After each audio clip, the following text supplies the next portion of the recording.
Good afternoon, everybody. Thank you for joining us today for Zoom at Noon, Aztec Stories with Michael Heralda. My name is Laura Santoyo, and I'm the Curator of Collections here at the Shinkopi Center of Aurora University. Before we begin, we wanted to review some basic housekeeping items. This presentation is being recorded. The recording will be uploaded onto our YouTube channel as well as our website. If you have questions for our speaker, please drop your questions into the Q&A box. Your question will be answered after the presentation if time allows. Our current exhibition, The Global Language of Headwear, Cultural Identity, Rites of Passage, and Spirituality, is available to view online. Just visit our website at www.aurora.edu/museum and click on the Virtual Experiences tab. Now, I'll be turning things over to Dr. Natasha Ritzma, Director of the Shinkopi Center.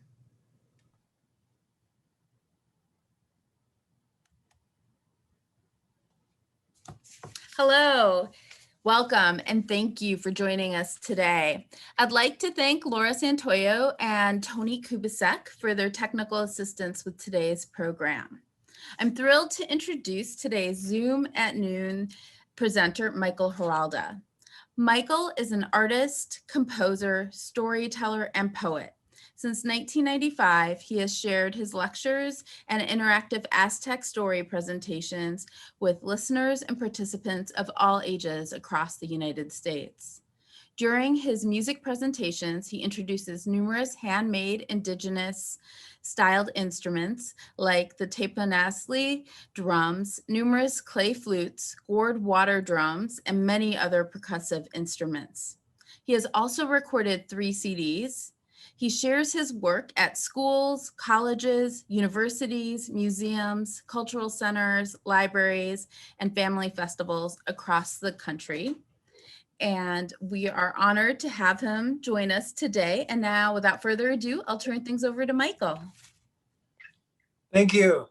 I also want to thank Natasha, Laura, and Tony for making this presentation possible. Today, I will be supported on a few of the songs with my wife, Sandy Heralda, and I'll bring her out here shortly. But before we begin, I do want to share with you a short video that gives you some information on the type of headdresses that were worn by the Mexica Aztec people. And more specifically, you're going to see some information about a very special headdress that is considered the headdress of Motecuhzoma Zocoyotzin, the 9th ruler, the Hueyatlatawani of Mexico Tenochtitlan. So let's show the video now.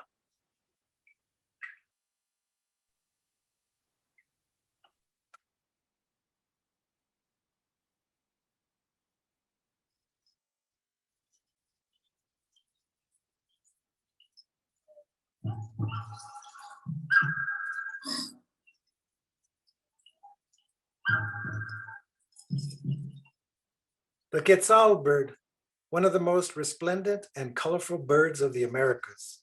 It was highly regarded and prized for its long iridescent feathers. To have a Kopilli headdress utilizing Quetzal plumes meant you were someone of great importance in Mexica society. This Kopilli is known as the headdress of Motecuhzoma Zocoyotzin, the 9th Hueyatlatawani of Mexico Tenochtitlan. Some claim it was a gift that Moctezuma presented to Hernan Cortes when he first arrived in Mexico Tenochtitlan. For centuries, the whereabouts of this headdress was unknown until it finally appeared in an Austrian museum where it is now kept. Past and current presidents like Andrés Manuel López Obrador and indigenous groups of Mexico want the headdress returned and claim it was stolen when the Spaniards first ransacked the city in the 1500s. Because of its historical significance, government officials in Mexico have been trying to secure the return of this important headdress as part of Mexico's bicentennial celebration of independence. The Austrian Museum's representatives claim the Kopilli was discovered in a crate in their archive and is too fragile to showcase or present to the public, so they had a replica produced, and this is what you see here. This Kopilli is one I use in a presentation on the life and times of Motecuhzoma Zocoyotzin. When I walk into a room of young students and they see this very large kopilli, I can hear the audience gasp. It instantly commands their attention. Here is the full regalia I wear during that presentation. This is a drawing made by an indigenous artist depicting the ninth ruler, Huaytlahtowani Motecuhzoma Zocoyotzin. In some drawings, he wears a kopilli and in others a diadem headband, as you see here. The clothing you wore represented your status and rank in Mexica society. It was a criminal offense to misrepresent yourself with your clothing.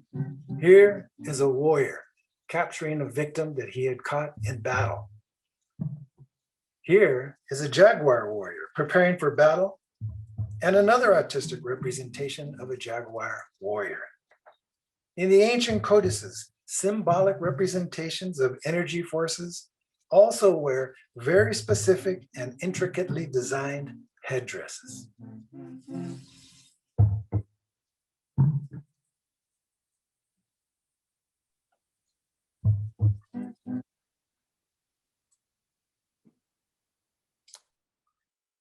Welcome back, and I hope you enjoyed that short little video.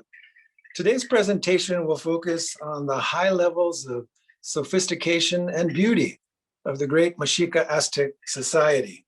And I hope you are familiar with the term Mexica. And if not, then I hope you are familiar with the term Aztec, because the Mexica and the Aztec are one and the same. And they refer to themselves as the Mexica. So we are now in the spring season. So today I want to focus on a number of stories, narratives, and songs that are important to native and indigenous farmers. And you will hear about the native foods, ceremonies, traditions, and some of the philosophical beliefs associated with the indigenous people of this great continent.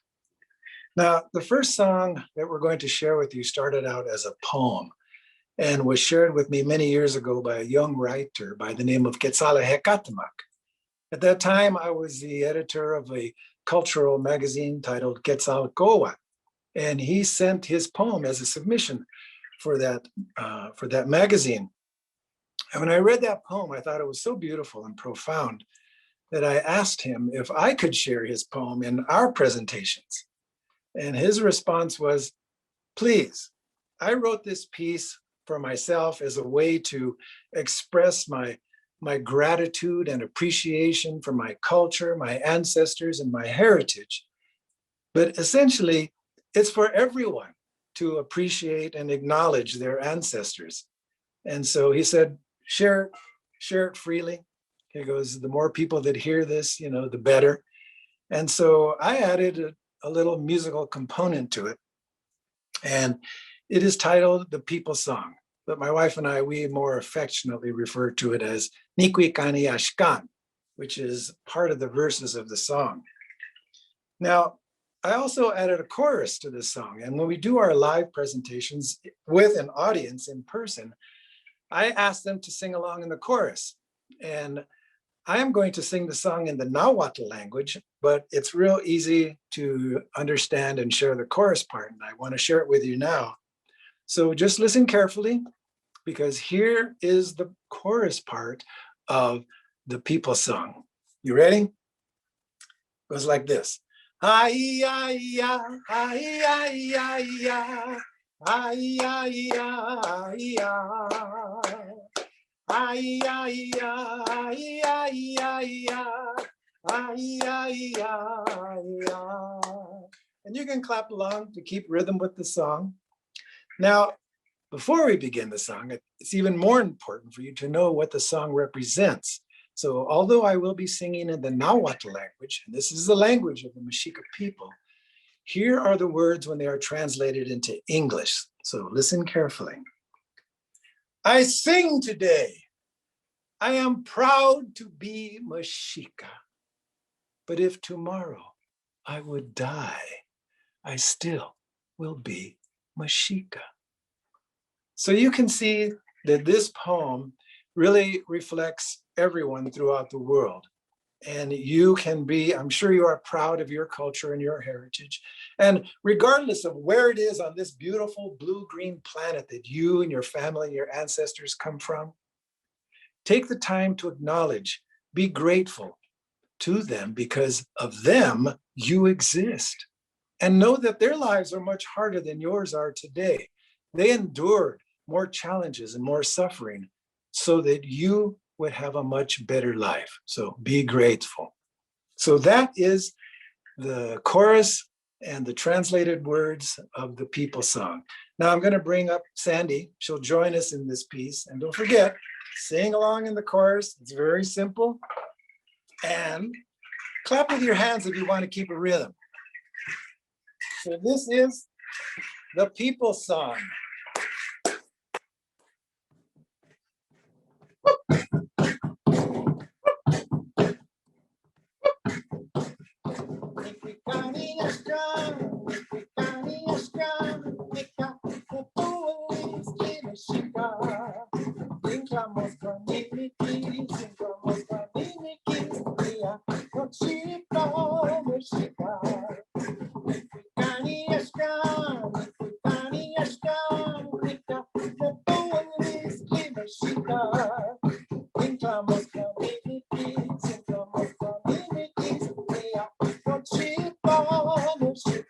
The chorus.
Mexica. Woo! Thank you, Sandy. Well, I hope you were singing along. You know, it's real important to always be ready to show your gratitude to all those who went before you. And that was such a good song. And I'm so happy that that young writer, Quetzale Hecatamak, shared his beautiful poem with me so many years ago. And actually, about a couple of years after I started incorporating that piece in our program, he showed up at one of our events. And I was so happy to see him once again. It had been probably a couple of years. And because he was there, I asked him to join in, and he got to perform with some instruments, singing the poem that he wrote. So it was really, truly a wonderful experience. So now I want to share with you some of the instruments that I use in my program. And I have a small drawing that I did. I used to hand this out at schools for children. So it would show them the instruments that I use and then the names of the instruments, because some of the names in the Nahuatl language are a little bit of a tongue twister. So anyways, and I'll introduce the real instruments that we're going to be using today. So these are drawings of some of the instruments that I use. Now, the first instrument that you heard, and I have to step back a bit, that I was playing and Sandy was performing with is called the Huehuetl drum. And this is a very ancient drum. Drums like this have been used for thousands of years by the indigenous musicians. And these drums that I have are really special because they were created for me, carved by a master carver by the name of Agustin Rodiles.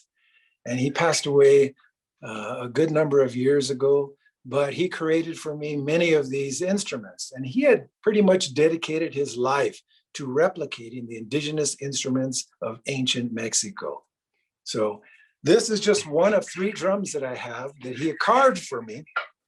And the name of this drum is, in the Nahuatl language, is the Huehuetl drum. Huehuetl, made up of 2 Nahuatl words, hue and hue. Now, the word hue represents something that is respected, old, highly regarded. So hue means it is something very old, it's ancient, highly regarded and highly respected. Now I'm going to show you the drum. I'm going to lift it up a bit so you can see some of the beautiful carvings that are on it.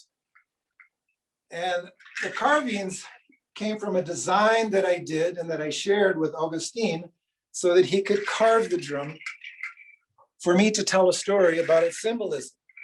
But the interesting or more important fact about the Huehuetl drums is that they are carved from the trunk of a tree.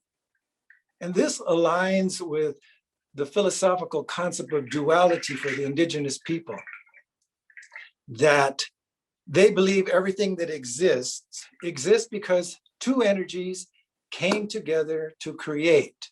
And we can simplify that understanding of those energies by simply referring to them as either masculine or feminine. Now, the Huehuetl drum, because it is carved from a trunk of the tree has roots that go into the earth, and the earth is considered a feminine energy. So in order to symbolically reinforce that concept of duality, the drummer would draw upon their masculine energy, connecting with the drum through the roots to the earth, the feminine energy, so they can have that connection to create, and in this case, create the sound, the pulse that resonates, that vibration that moves through all directions. It is energy.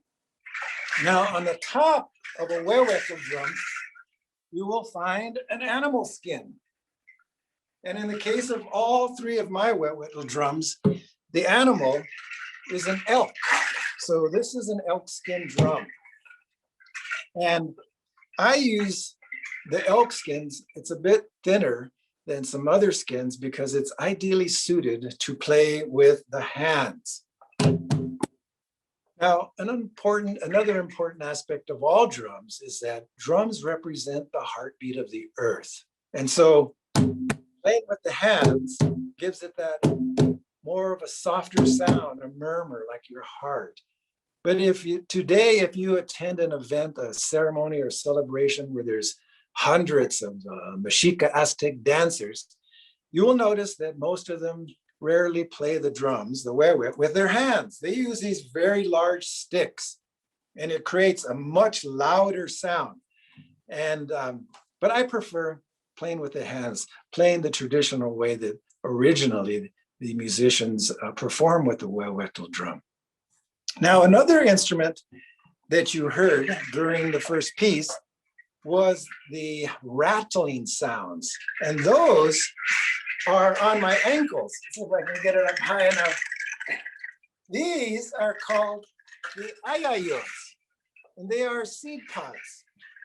And the seed, the nut that was inside the sheath falls out, and the sheath, the covering, dries hard like wood. And so these are attached to a band of leather that wraps around your ankle.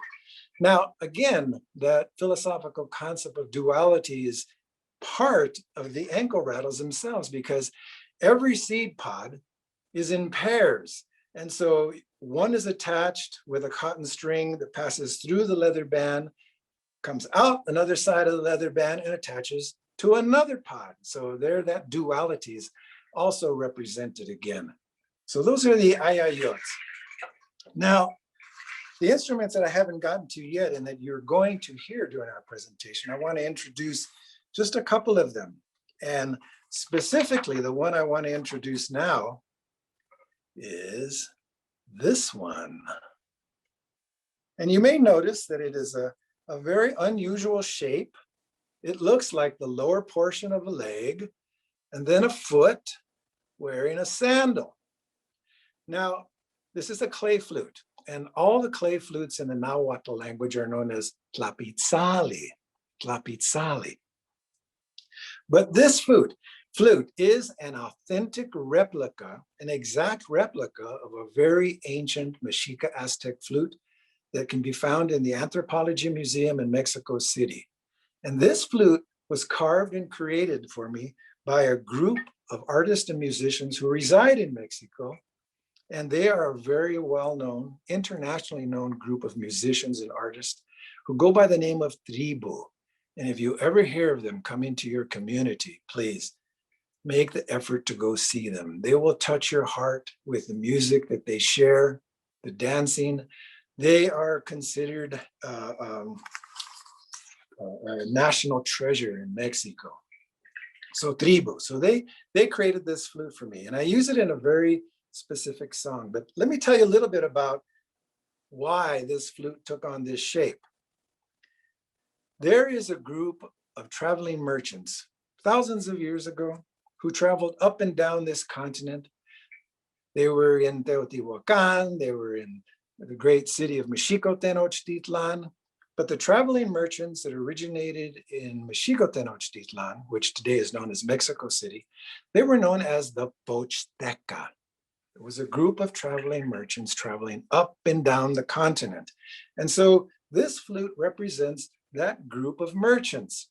Now, they would travel, and when they got close to a village, they would play different flutes so that the people in the village could hear when they were coming, and knowing that it was the merchants coming to trade, buy, sell, barter with goods. And those merchants, I mean, they had to carry their goods on their back. They didn't have the transporting animals that most people had, horses and oxes and mules, but they carried their goods on their back. So they would travel to one village, trade what they had, pick up what they had, go to the next village, and they would travel up and down this continent until they finally returned back to their home base in Mexico-Tenochtitlan. And they carried with them things like turquoise, quetzal feathers, obsidian, cocoa, and jade. These were things that were considered luxury items, high value items. And so that's how a number of the colorful feathers were transported from Mesoamerica, even into the pueblos here in the Southwest.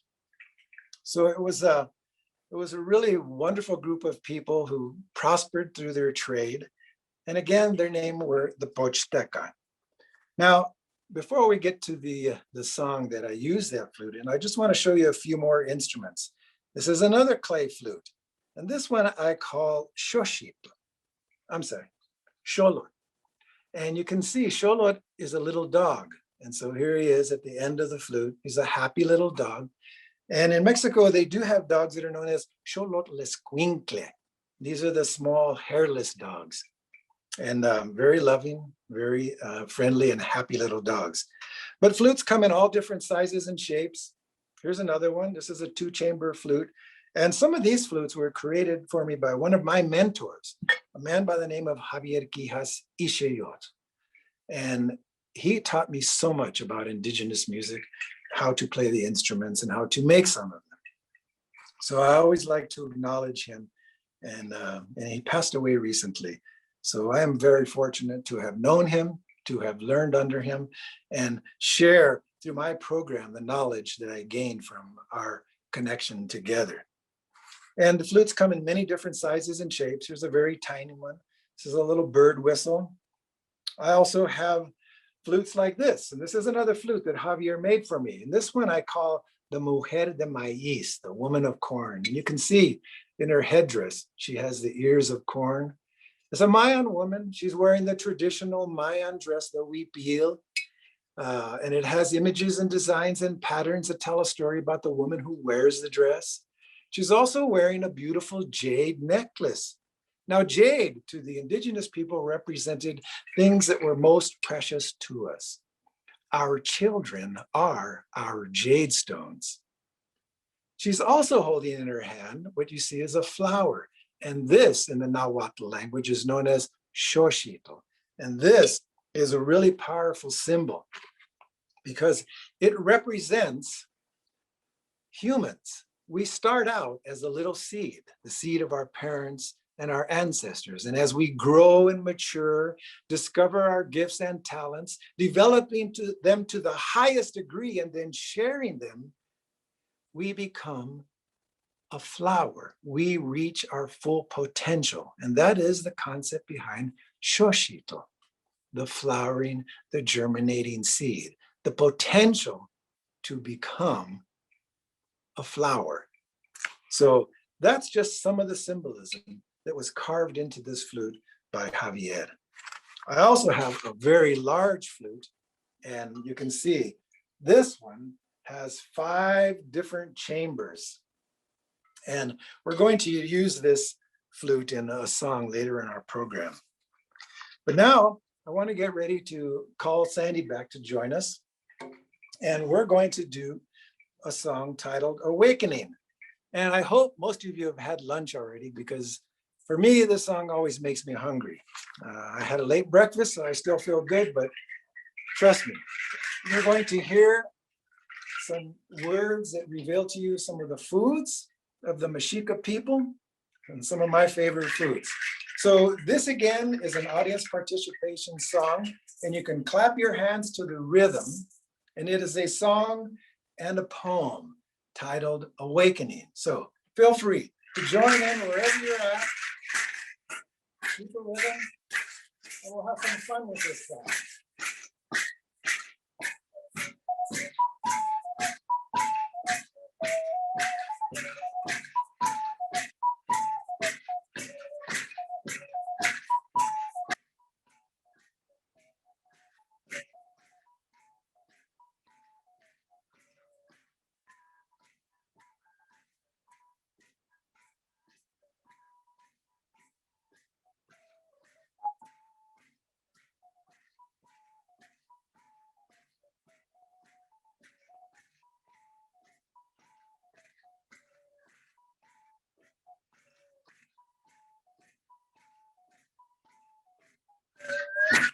I now know why I love tortillas.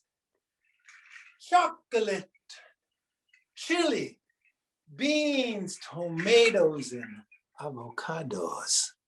It's because these foods have been in my belly for thousands of years and more.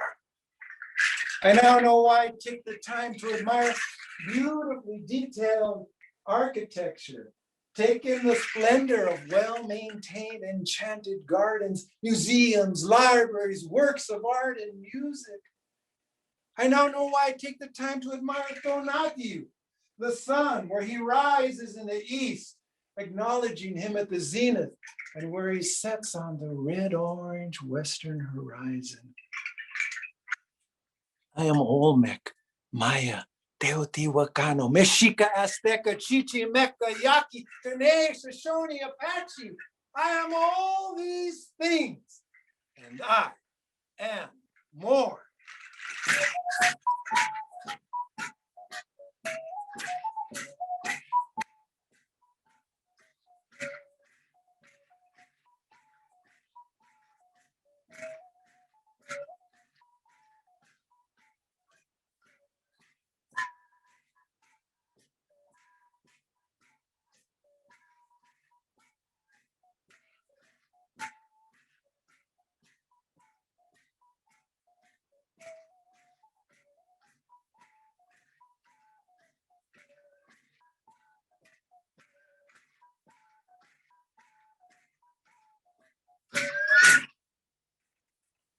Lasso Kamai.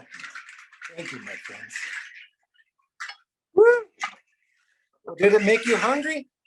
I hope so. Oh, let me catch my breath. So now I want to share some information on something that is very dear to my heart and my stomach, the foods of the Mexica Aztec people, and more specifically, the 7 warrior foods. And they are corn, beans, squash, chili, nopal, chia, and amaranth. Now, if you are unfamiliar with all 7 of these foods, I highly encourage you to look them up, do your research, because you will find the wonderfully rich nutrients and the health benefits that they will provide. These were the foods of the warriors, the Mexica warriors, that they would consume during training and during their battles. And so all 7 of these foods work together perfectly. Now, the first 3 of these foods, the corn, beans, and squash, are also known as the 3 sisters. And so many indigenous groups on this continent understand the importance of the 3 sisters, and they always planted them together. And there's a reason why, because the corn, the stalks grow very tall. And so the beans would wind their way up the stalks. And then the squash, it possesses and grows very wide and large leaves that grow close to the ground, so they protect the soil from the harsh rays of the sun. And even when they have completed their cycle, provided the bountiful foods that the people would consume, and the plants begin to break down and decay, they would put nutrients back into the soil. And so this is the importance of the 3 sisters. Now, an important aspect of farming is the connection that the farmers had with their plants and nature. They understood the cycles of nature and learned how to work with it, not attempting to control it. So we must remember that nature is fluid, not in the sense that it's water, but it's fluid, that it is in constant flux and transition. And we are a part of nature, so our life should mimic that fluidity in our life, to be able to bend, adapt, acknowledge, understand, and refine. This is how we learn and how we grow. So now, I want to share a little bit more information about the planting ceremony. And that will include a song that we call the planting song.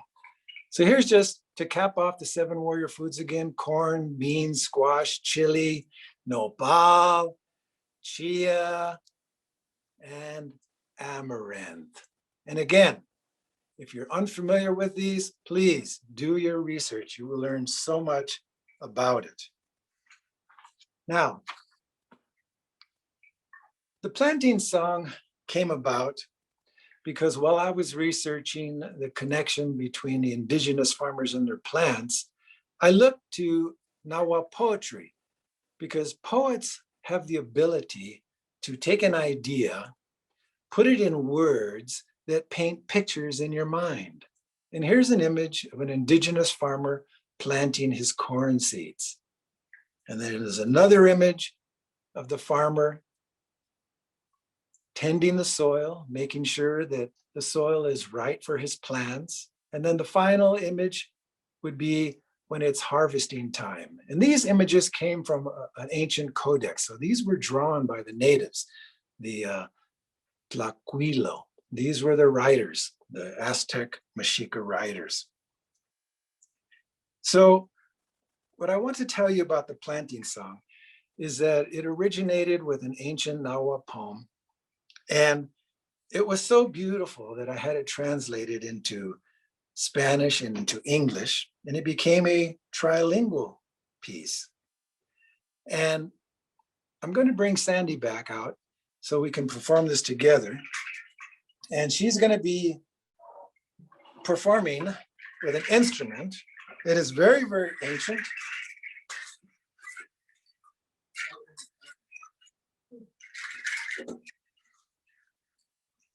I'm going to use an instrument that is not an ancient indigenous instrument, but an instrument that I've had for almost 50 years now. It is called a guitar. Now, for me, the beauty of this piece lies in the metaphorical use of the language. And in Nahuatl, there's a colorful phrase that conveys this image of beauty so perfectly. And the Nahuatl phrase goes like this: In Shoshito, in Huicato, flower and song. And this is a phrase used to describe words of prose and contemplative expressions. Now, in the poem, the farmer acknowledges, shows gratitude and thanks to the little seeds that he's going to plant. He also thanks the earth, the sun, the wind, the rain, the birds, and the bees for helping to pollinate his plants when it's time. And then he makes the time to thank his creator for giving him this day of life, to plant his little seeds. And he also asks of the creator to assist in helping the plants so that they can grow tall and mature and provide the foods and bounty for not only his family's sustenance, but for the sustenance of the village. Now, when I first discovered this poem, there's an interesting part of it where it states that the farmer will turn himself into an armadillo in order to carefully dig out a bed of earth for the little seeds to sleep and rest until they awaken. And when I first read that part, I thought, why would a farmer use a metaphor of turning himself into an armadillo? So curiosity kicked in and I researched armadillos. And I found that throughout the world, there are a number of variety of species of armadillos. But the ones in Mexico have the unique ability to roll their bodies up completely into the shape of a ball. And then I realized what the metaphor represented. It goes back to that philosophy of duality again. The ball represents Mother Earth, the fertile and nurturing and giving Mother Earth. And so by the farmer with his masculine energy turning into the feminine energy or joining with it, it helps his plants to grow and be healthy. So that was the metaphor. Poetry is so beautiful, my friends. Those of you that are poets, please continue to develop your craft, nurture it and develop it to the highest degree and share it so that you will reach your full potential. You will become Shoshito. So here now is the planting song. And Sandy is going to be performing. Oh, hold on one second. I'm sorry, someone was trying to call me and interrupted my screen. So Sandy is going to be performing on a very ancient instrument known as a Teponazkli drum. And it is a two-tone drum. And we have three of them so they can create a very nice melodic rhythms and patterns. This is the planting song.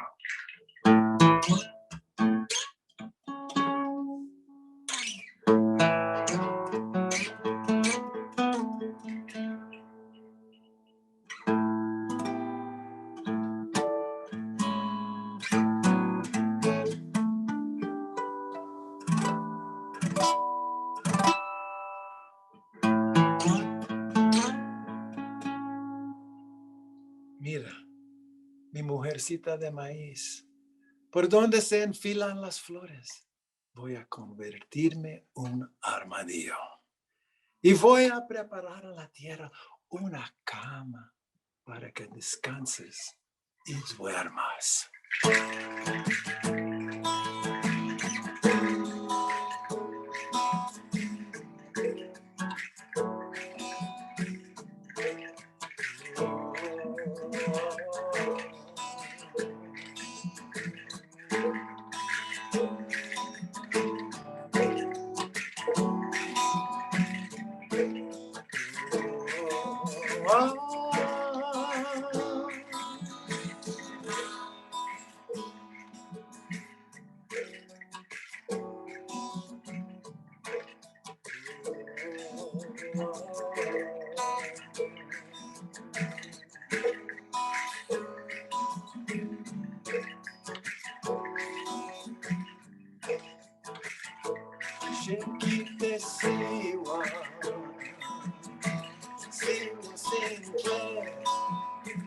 Kamba Shoshito Tepanya Motecuhzoma Zocoyotzin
Beautiful sea, there where the flowers grow in rows. I shall become an armadillo for you. I shall begin to scratch at the earth. And I shall dig out a place for you, a place for you to sleep. I shall dig out a place for you, a place for you. For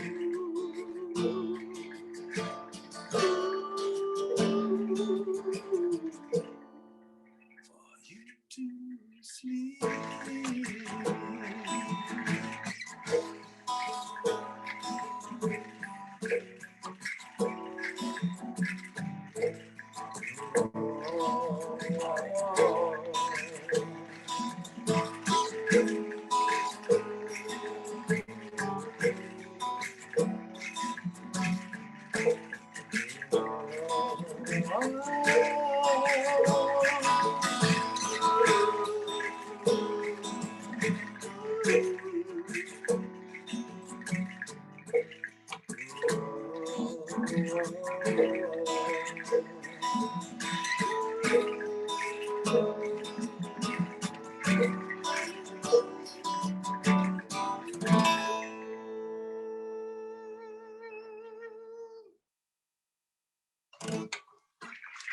Thank you. Tlasokamati, the planting song. I have another song that I want to share with you on this not so ancient instrument. And it is a song that I wrote, oh my goodness, over 20 years, over 21 years ago. And I wrote this song specifically because at the time our daughter was expecting, she was expecting a child. And I wanted him to know something about our culture. And I decided to write a song to play to my daughter's belly while he was inside, because I wanted him to hear this song even before he made his arrival. And it's a song about something that is very important to so many people, because it is a song about making a very special food. In the Nahuatl language, this food is known as a tlaxcali. Tlaxcali. Now, I hope some of you are familiar with it. It is made from corn. And here you see an ancient codex drawing of corn. And this tlaxcali is made up of two Nahuatl words, tlax and cali. Now, Kali represents our home, our house. This is where we live, Kali. But Tlash represents a sound that you hear when your hands are doing this. So what type of food do you think somebody would be making in their home? Tortillas. So Tlaxcalis are tortillas. And here you see a woman working the metate, the grinding stone to grind the cooked corn dough, to make the dough. She's grinding the cooked corn kernels to make the dough. And then you can see on the lower right-hand corner, that is an image of a metate. And the grinding part that the woman holds in the Nahuatl language is called metlapili. So that is the metate. And so this song is going to describe to you in 5 verses, explain to you how to make the perfect tlaxcali. So if you've never made a tlaxcali, a tortilla before, learn this song and you will know how to make the tlaxcali. Now, Sandy is going to be performing with another very ancient instrument. And this instrument I call sticks. So very ancient, they've been around forever. So that you learn the song, there's only 5 verses and each verse is sung 3 times. And so I'm going to give you the very first verse and the melody so you become familiar with the song and the melody. Now, in order for you to learn how to make the tlaxcalis, you have to practice.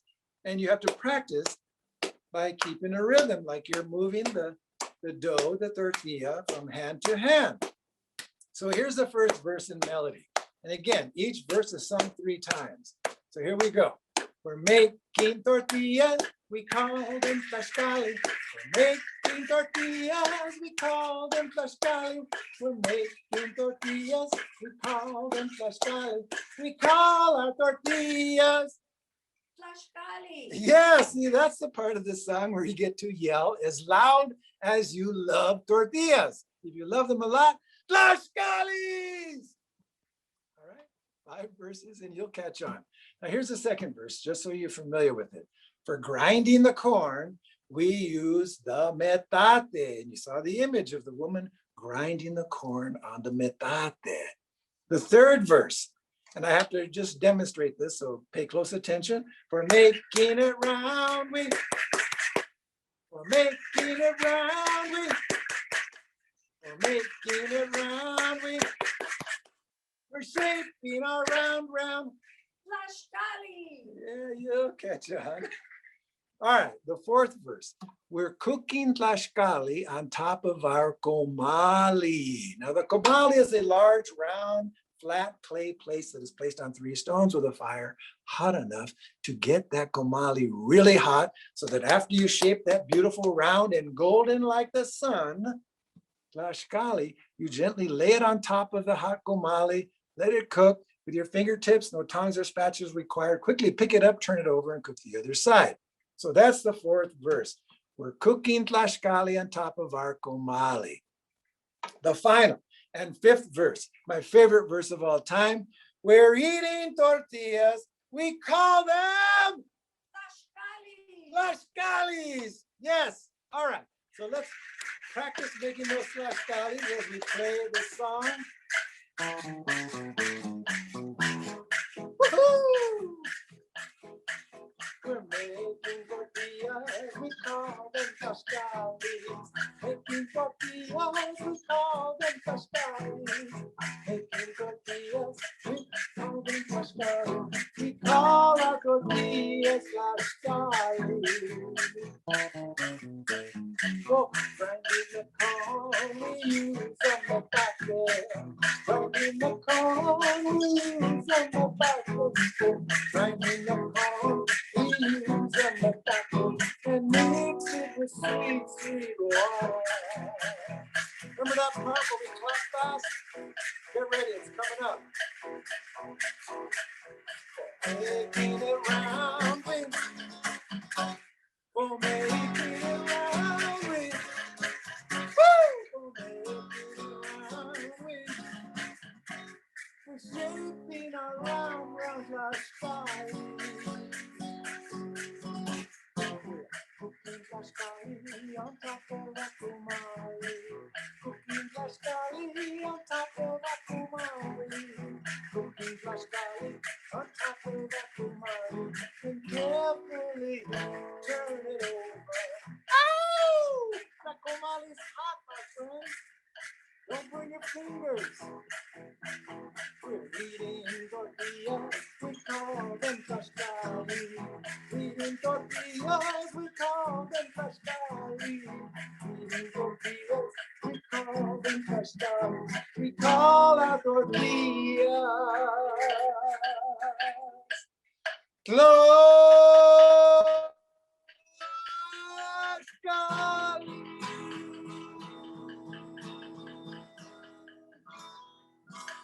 Woohoo! Tlaxcalis te amo mucho, mucho, mucho.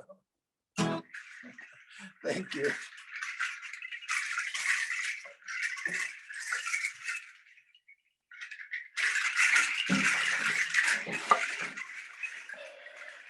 Well, I think we're getting close to the performance part of our program. I know we want to have a little time for Q&A, but I do want to share the last song with you.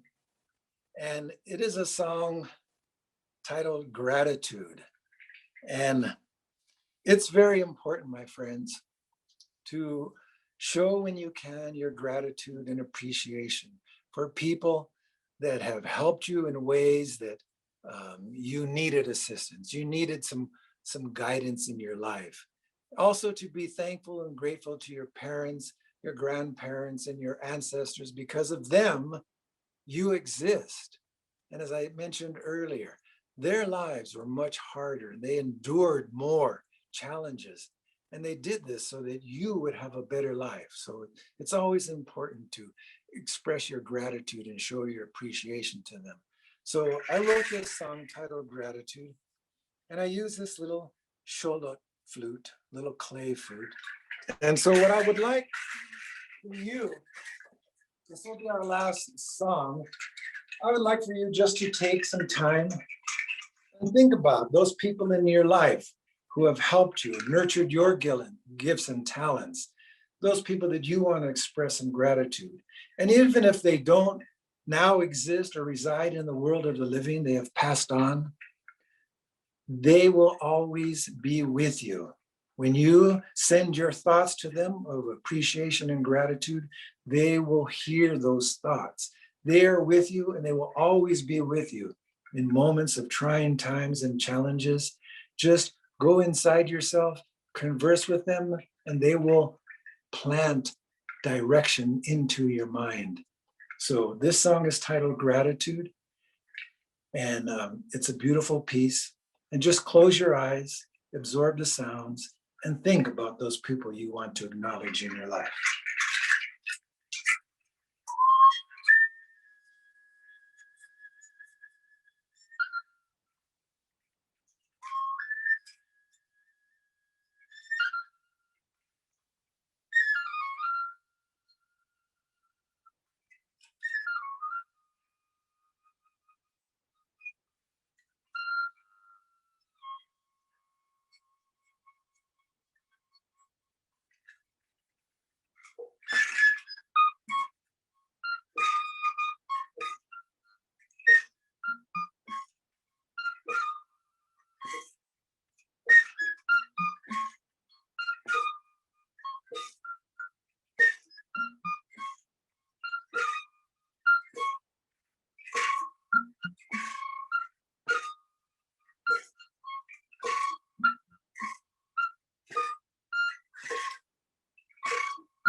Thank you. That's going to bring our musical presentation to a close. And I want to thank you for choosing to be here and joining myself and my wife, Sandy, in today's presentation. And please think about these things. Be proud of who you are. Do the best that you can do in all that you do. Discover who you are and develop your gifts to the highest degree. Be thankful for the special gifts you possess and share them. And live your life with dignity, honor, and respect, and work towards the betterment of your community and its future. And develop to a high degree these very four important characteristics: awareness, patience, endurance, and compassion. On behalf of myself and my wife, Sandy, we say thank you, Tlasokamati, to you for joining with us today. Thank you.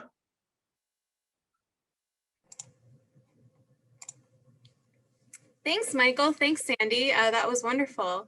We do have a few questions to start off with, and then hopefully some more will kind of trickle in as we're talking. So the first question is, how many instruments do you have or have you collected? I've been doing this since 1995.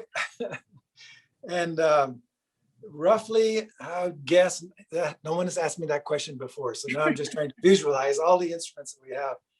Could be close to 80 instruments. And when we tour, we just take a fraction of them, usually 30 to 40.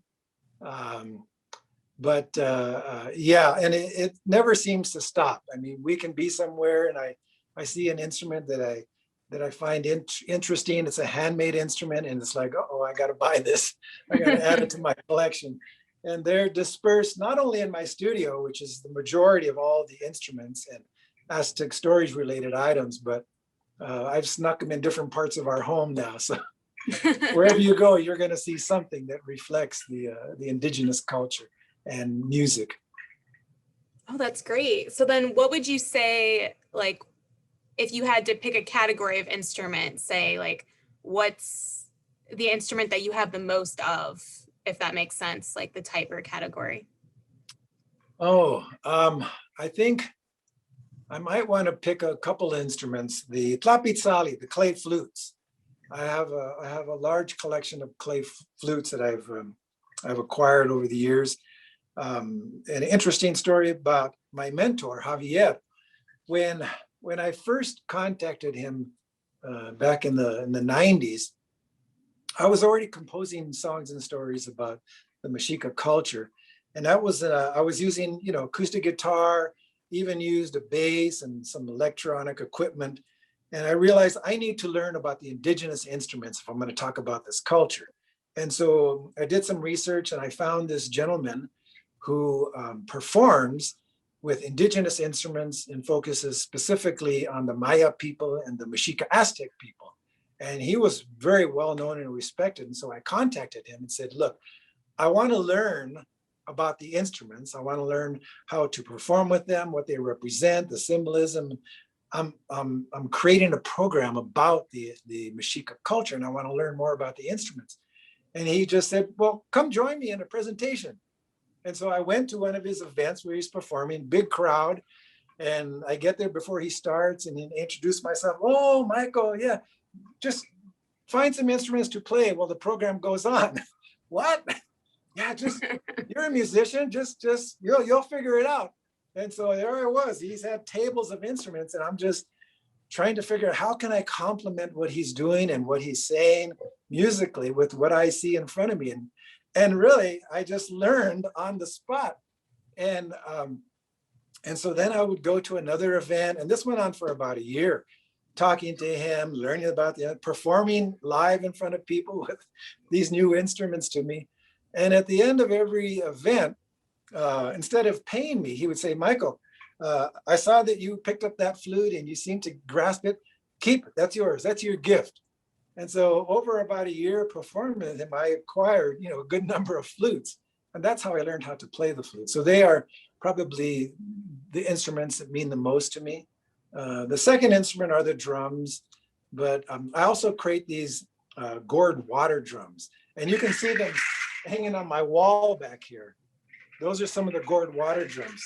And when I performed at Aurora University in the past, we're able to bring them and they float in bowls of water and we strike them with soft tip mallets.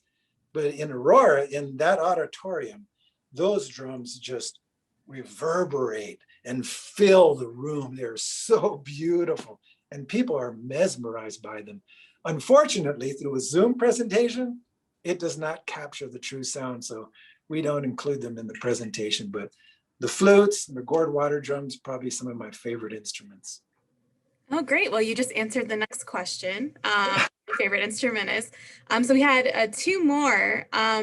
What brought your attention to the Aztec Mexica culture? Do you have roots in your family that tie back to Aztec culture? Well, getting to my family, I grew up in the 50s at a time when a lot of Mexican families weren't really, well, in my family, they weren't really sharing the indigenous side of our culture. They wanted, the kids to assimilate into the, American culture. And for many of us, they didn't even speak Spanish to us, even though Spanish is not an indigenous language to Mexico. Nahuatl is the language of the Aztec people. But it wasn't until probably 1994, 93, I was a musician and an artist, and my wife, she was always astonished that I didn't read. I didn't read books. Throughout school, I never read. I skated through without ever reading. And she would tell me, as an artist, you should be exposed to writers and you should be reading more. And so I said, okay.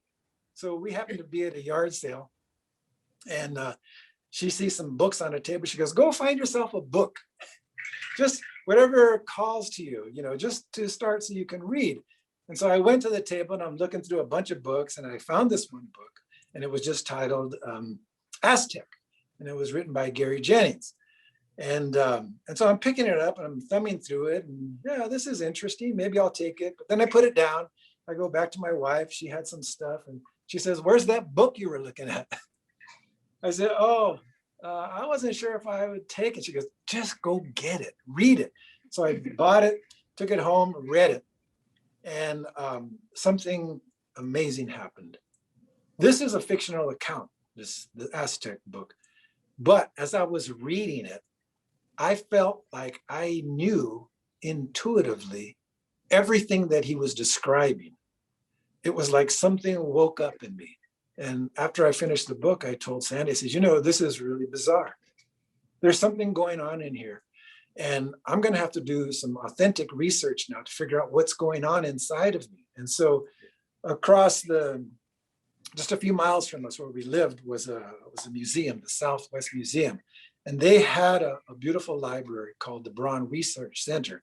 And in that library, they had copies of the Florentine Codex, which is a series of books that were compiled about the indigenous people of Mexico.